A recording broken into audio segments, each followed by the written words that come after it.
Bu Rina, iya. Selamat pagi Ibu, dengan saya Mirna, perawat poligizi. Saya akan melakukan pengukuran antropometri ya Bu. Silakan masuk ya Bu.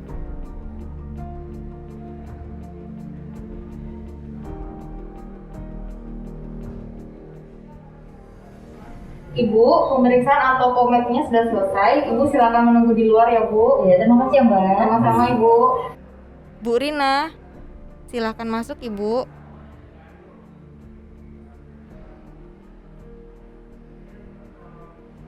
Selamat pagi, Bu. Selamat pagi Bapak Ibu, perkenalkan saya Erlina, ahli gizi yang bertugas di Poligisi pada hari ini.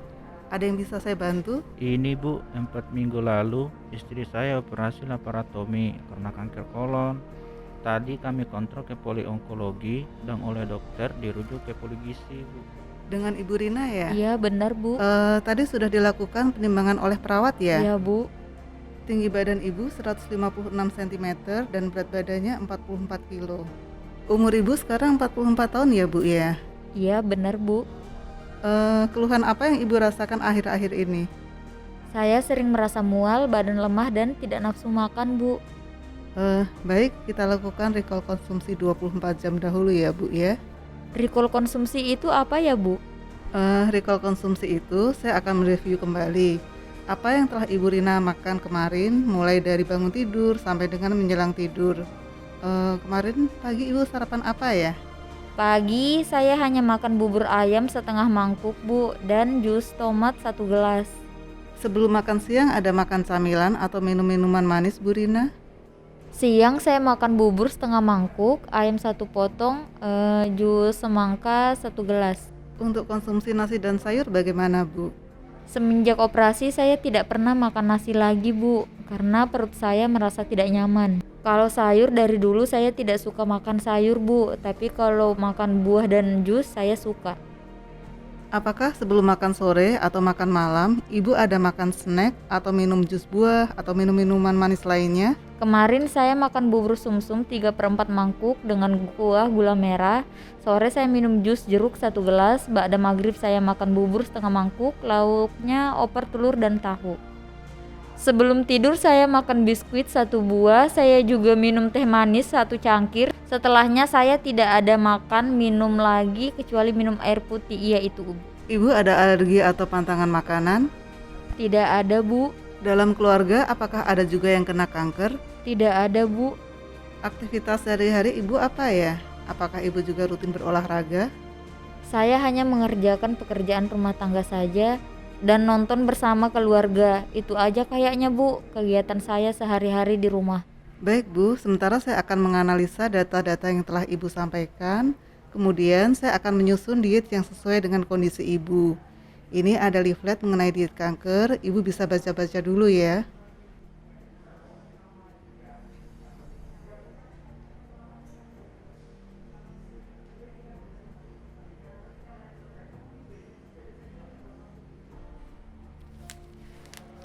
Terima kasih sudah menunggu Ibu, ini leafletnya. Baik Bu, saya akan jelaskan analisa dari data-data yang telah Ibu Rina sampaikan.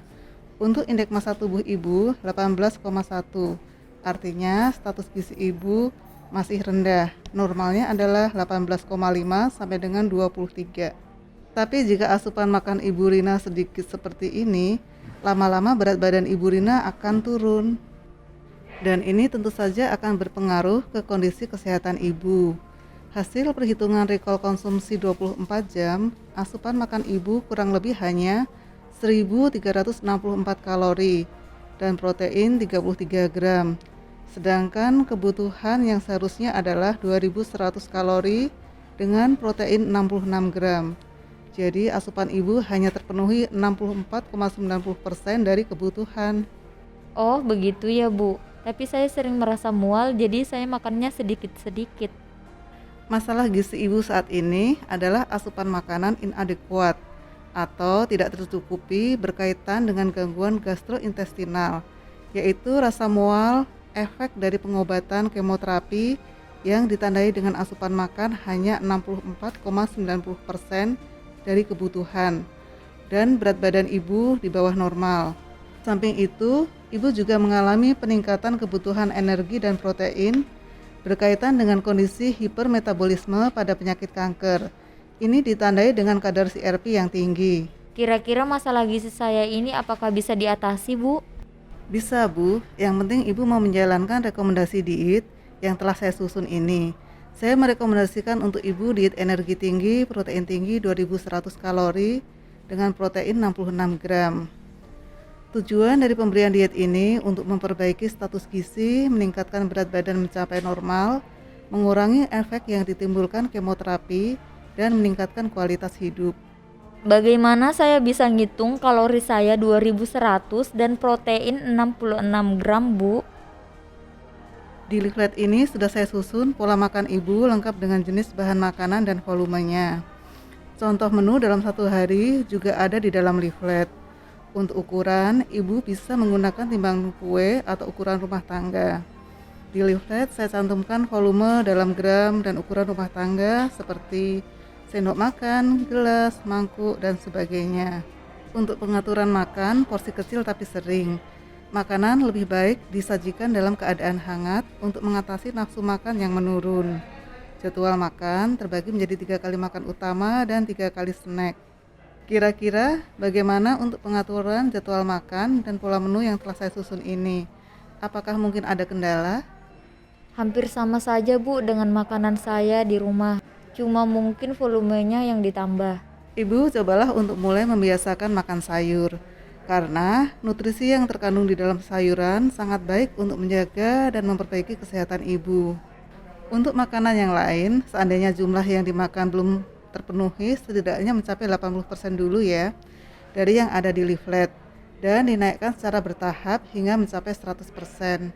Karena jika asupan ibu 80% saja tidak tercapai, maka untuk masa penyembuhan dari sakit perlu waktu yang lebih lama akibat nutrisi tidak terpenuhi.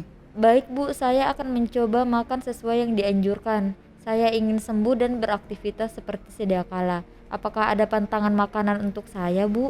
Di dalam leaflet juga sudah tercantum bahan makanan yang sebaiknya ibu hindari dan bahan makanan yang dianjurkan. Beberapa makanan yang memang sebaiknya ibu hindari seperti mie, semua makanan yang diawetkan atau dikalengkan, contohnya sarden, kornet, sosis, buah kaleng, buah yang dibuat manisan pun atau asinan juga dihindari. Makanan yang bergas seperti nangka, durian, singkong, kol, loba juga dihindari ya, Bu. Untuk sumber protein hewani, pilihlah makanan yang tidak terlalu berlemak seperti ikan, daging sapi tanpa lemak, ayam tanpa kulit, putih telur, itu bisa menjadi pilihan ibu. Untuk cara memasak, sebaiknya dikukus, direbus, ataupun ditumis. Hindari cara memasak dengan dibakar, karena kurang baik untuk kondisi pasien kanker. Sebaiknya ibu juga mulai membiasakan olahraga secara teratur untuk menjaga kebugaran tubuh. Kira-kira dari penjelasan saya di atas, apakah ada yang masih kurang jelas dan belum dimengerti? Sudah cukup jelas, Bu. Saya akan menerapkannya di rumah. Bagus sekali jika ibu mempunyai tekad seperti itu. Nanti di bulan depan saat kontrol ke poli onkologi, jangan lupa kontrol juga ke poli gizi ya. Kita akan mengevaluasi tingkat keberhasilan diet yang telah ibu jalankan. Apakah asupan makan dan berat badan ibu sudah ada peningkatan? Tapi jika belum sampai waktu kunjungan berikutnya, ibu menemui kendala atau ada hal lain yang ingin ditanyakan, ibu bisa WA ke nomor yang tertera di leaflet. Iya, Bu. Jika tidak ada lagi hal yang ingin ditanyakan, sesi konseling gizi kita telah selesai. Leaflet diet untuk kanker bisa ibu bawa sebagai panduan di rumah. Terima kasih atas kunjungannya ke Poli Gizi. Sehat selalu ya, Bu. Sampai bertemu kembali di bulan depan. Terima kasih banyak, Bu. Kami pamit pulang. Assalamualaikum. Sama-sama, Ibu. Waalaikumsalam.